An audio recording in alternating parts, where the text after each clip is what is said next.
அன்பார்ந்த தேவஜனமே, இந்த நாளிலும் கூட ஒரு வசனத்தை குறித்து தியானம் செய்வோம்.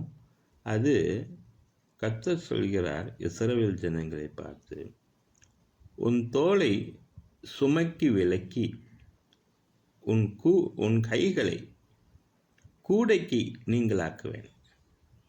அதாவது அவங்க பட்ட கஷ்டத்தினுடைய வழிகள் என்ன அப்படின்னு பார்த்தோம்னா, எகிப்து தேசத்திலே அவர்கள் அடிமைகளை விட கொடுமையாக வாழ்ந்து வந்தார்கள். கிட்டத்தட்ட 16 மணி நேரத்துக்கு மேலான ஒரு வேலை, எல்லா விதமான வேலைகள், கல் உடைக்கிறது, விவசாயம் பார்க்கறது, காய்கறி, இப்படி அவங்களுடைய பழக்க வழக்கங்கள், அவங்களுடைய உணவு பழக்க வழக்கங்கள் என்னென்ன இருந்ததோ, அவங்களுடைய ஆடம்பரம் எல்லாவற்றுக்கும் குதிரை மேய்க்கிறது, மாடு மேய்க்கிறது, ஆடு மேய்க்கிறது, கழுதை மேய்க்கிறது, இப்படி அந்த பார்வோன் அரசாங்கம் என்னென்ன வேலைகளை பணித்ததோ அத்தனை வேலைகளையும் கடுமையாக பார்த்தார்கள்.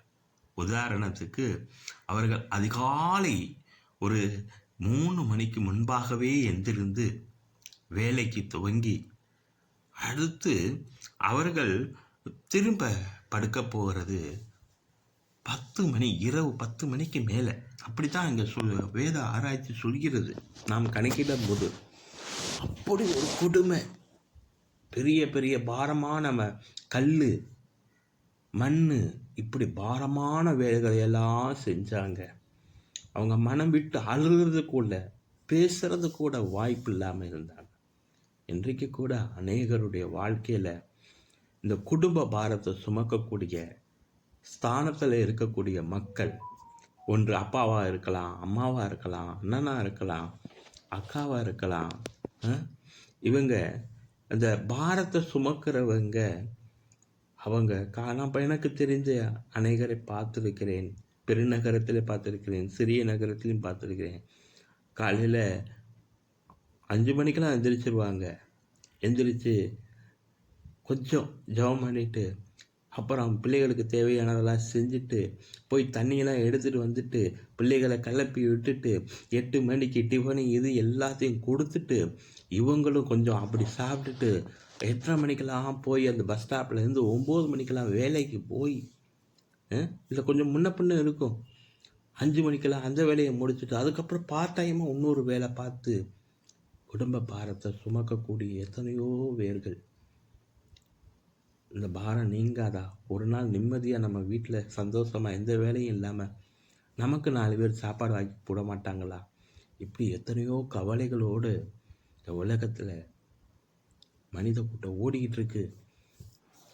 தங்களுக்கு கொடுத்த பாரத்தை நினைச்சு, ஐயோ நம்ம இப்படி விட்டுட்டோன்னா யார் இவங்களை காப்பாற்றுவாங்க இப்படின்னு ஆண்டவர் சொல்கிறாரு. விசுவாசம் உள்ளவன் சகலத்தையும் சுதந்திரித்து கொள்வான். என்னை கேளும், பூமியின் எல்லைகளையும் ஜாதிகளையும் உனக்கு சொந்தமாகவும் சுதந்திரமாகவும் தருவேன் என்று சொன்னவர், இந்த வேளையில் அவருடைய வார்த்தையின் மேலே, அவருடைய வசனத்தின் மீது நம்பிக்கை வைங்க. நீங்கள் எப்பேற்பட்ட சுமைகளை சுமந்து கொண்டு ஒவ்வொரு நாளும் வாழ்ந்து வந்தாலும் கர்த்தர் விடுதலை தருகிறவராயிருக்கிறார். கர்த்தர் உங்களை மேய்க்கிறவராயிருக்கிறார். அவர் மேலே உங்கள் பாரத்தை போடுங்க. அவர் மேலே நம்பிக்கையாக நீங்கள் உங்கள் வாழ்க்கையை அடுத்த கட்டத்துக்கு கடந்து போங்க. ஆண்டவர் உங்களை ஆசீர்வதிப்பார். நான் ஒரு வேலையை விட்டுட்டா அந்த வருமானம் போயிடுமே அப்படின்னு சொல்லி நீங்கள் கவலைப்படாதீங்க. அவரை நம்பி செய்யுங்க. ஆண்டவர் உங்களை உயர்த்துவார். உன் தோளை சுமக்கி விலைக்கு காக்கிறவர், உன் கைகளை கூடைக்கு நீங்களாக்கி விடுவிக்கிறவர். இந்த காலை வேளையில் உங்களை பலப்படுத்த அவராலே கூடும். உங்கள் காரியங்கள் யாவையும் அவர் பொறுப்பெடுத்து கொண்டு உங்களை அவர் ஆசீர்வதிப்பார்.